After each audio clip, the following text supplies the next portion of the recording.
Et c'est l'heure de votre grand angle avec un invité exceptionnel ce soir, Stephen Breyer, ancien juge à la Cour suprême des États-Unis. Ensemble, nous allons évoquer ses expériences, son vécu, mais aussi son regard sur la démocratie et la justice américaine.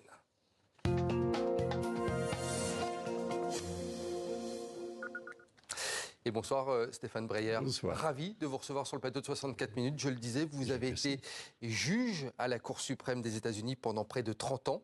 Vous sortez interpréter la Constitution américaine, la lettre ou l'esprit, c'est publié chez Odile Jacob.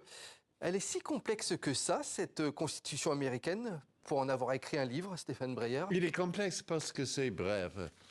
Voilà. Ça, c'est la Constitution américaine. Oui, c'est ça. C'est environ quelques 7000 mots. Je peux le montrer. Oui, c'est ça.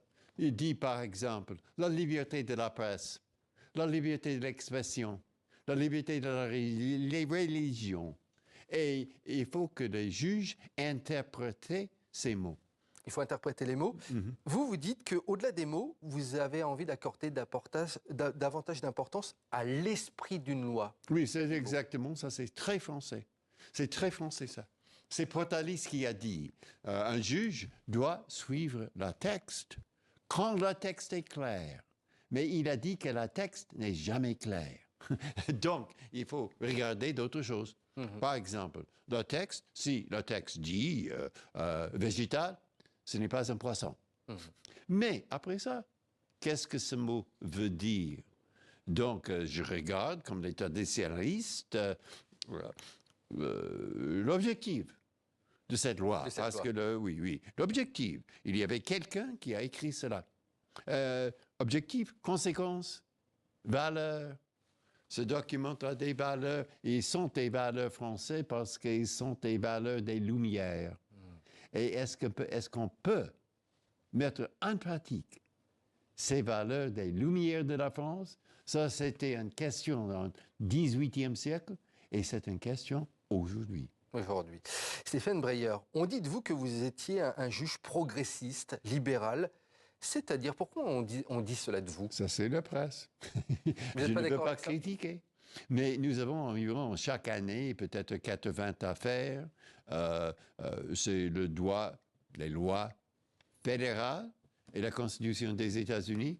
Et 80, peut-être 40% des affaires sont tranchées par manière unanime. Et ce qu'on dit, les progressistes contre les conservateurs, j'en doute, mais peut-être 10%, 5%. Et on va dire, mais ils sont les plus importants? Peut-être. Ils sont les plus importants dans les journaux. Dans les journaux. Et ça, c'est différent. De toute votre carrière, est-ce qu'il y a une affaire qui vous a particulièrement marqué? Vous avez notamment été connu pour avoir été conseiller juridique du procureur dans l'affaire du scandale du Watergate. Moi, j'ai relevé celle-là. Mais est-ce qu'il y en a une qui vous a particulièrement marqué d'affaire? Ah oui, cette affaire, j'ai travaillé dans une position pas très importante, mais pour un grand homme, Archibald Cox, qui était le chef de cette investigation et était un homme tout à fait honnête. Il a dit au peuple américain, quand il était démissionné par président Nixon, il a dit « Je viens pour assumer cette position, ne pas pour démissionner un président, mais pour trouver les faits. Pour trouver les faits. Tout à fait honnête. Et enfin, après beaucoup de choses, le président Nixon se démissionne. Je voulais qu'on écoute un sonore, si on peut l'entendre dans un instant. C'est un sonore de Donald Trump, puisque je pense qu'il va vous faire beaucoup réagir, ce sonore. Il a fait une annonce en marge de l'un de ses procès, Donald Trump. Vous allez voir ce qu'il réclame, l'ex-président américain, et on en parle juste après. Je pense que la Cour suprême est saisie d'une affaire très importante aujourd'hui. J'aurais aimé être présent, mais ce juge ne l'a pas permis. Je pense qu'il se place au-dessus de la Cour suprême, ce qui est regrettable. Mais l'affaire sur l'immunité est très importante. Le président doit bénéficier de l'immunité. Cela n'a rien à voir avec moi, mais avec un futur président, dans une centaine d'années. Si vous n'avez pas d'immunité, vous ne ferez rien. Vous deviendrez un président honorifique. Qu'est-ce que vous pourriez répondre à Donald Trump qui remet un petit peu en cause la Constitution actuelle? Les personnes qui ne sont pas des juges, les personnes qui sont des hommes de politique, des femmes de politique, les professeurs, n'importe qui, peut dire ce qu'il veut. Mais l'attitude de juge, je écris, je tranche les affaires. Et ce qu'on dit des affaires, ça c'est à eux. Il y a une liberté d'expression. Il peut dire ce qu'il veut, et moi, je fais mon travail. Donald Trump, selon vous, est-ce que c'est une menace pour la Constitution américaine? Il y avait beaucoup de présidents qui étaient contre la décision de la Cour suprême. Et il y a des décisions de la Cour suprême que moi, je ne suis pas d'accord. Ils étaient affreux, quelques-uns. Mais il y a aussi quelques-uns qui sont très bien. Comme la décision, par exemple, qui dit c'est la fin de ségrégation raciale. C'est maintenant une intégration de toutes les races. Ça a fait une grande différence. Donc, la décision des peuples américains était de suivre l'état de droit. Et si vous avez des juges ou n'importe qui, on espère pour les bonnes décisions, et de temps en temps, ça arrive. Et de temps en temps, ça n'arrive pas. Mais l'état de droit est de suivre le droit, même s'il n'est pas d'accord. Une personne qui m'a posé cette question était le président, une femme, du tribunal constitutionnel de Ghana.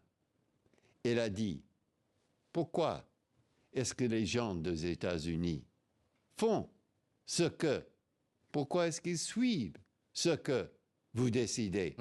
Et j'ai dit, madame, ça c'est une longue histoire de 200 ans. C'est un long temps avant qu'un peuple décide de suivre le droit, même le droit qu'il n'aime pas. Et ça arrive, on espère, aux États-Unis maintenant.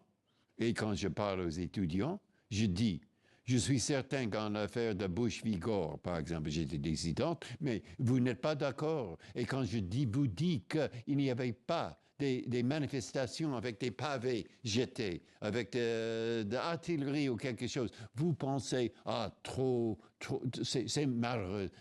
Je veux qu'ils en aient quelques-uns. Oui, avant que vous décidez cela, il faut regarder la télévision, TV5 par exemple. Par exemple. Oui. Et voyez ce qui arrive dans les pays qui décident les différences par cette moyenne. Est-ce que cela, vous voyez?